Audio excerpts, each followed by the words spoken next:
नमस्कार, मी विठ्ठल मोरे. आमचे राम कोंडाळकर साहेब मुंबईवरून आम्हाला खास आमच्या बागेत आम्हाला भेट देण्यासाठी आलेत. दादा नमस्कार. नमस्कार. विठ्ठल दादांचा हा प्रयत्न आहे तो अतिशय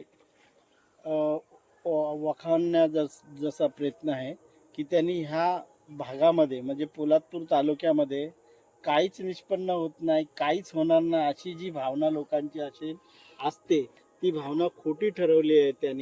त्यांनी ह्या एक डोंगराळ भागामध्ये पाणी थोडं असतानाही त्याच्यावरती अनेक प्रकारच्या झाडांची निर्मिती करून एक सुंदर असं बाग तयार केलेली आहे.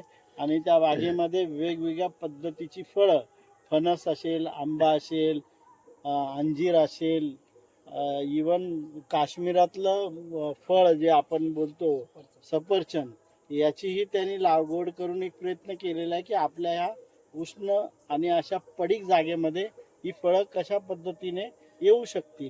आणि हा प्रयत्न करणारे जे आजचे तरुण आहेत यांना खरंच माझा मानाचा मुजरा आहे. कारण या अशा डोंगराळ, खरं म्हणजे त्यांच्या वडिलांनी ही प्रेरणा त्यांना दिली त्या सगळ्या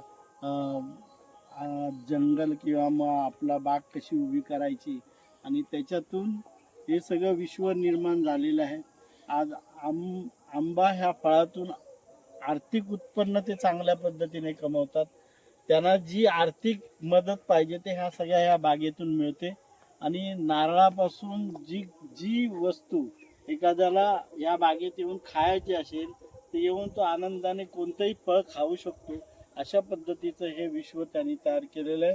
विठ्ठलदादांना मला सांगावंसं वाटतं की आपला हा प्रयोग बघून काही तरुण आपल्या भागातले हा प्रयत्न करतील असं मला मनापासून वाटतंय. धन्यवाद. धन्यवाद दादा. भेटू आपण नेक्स्ट व्हिडिओमध्ये.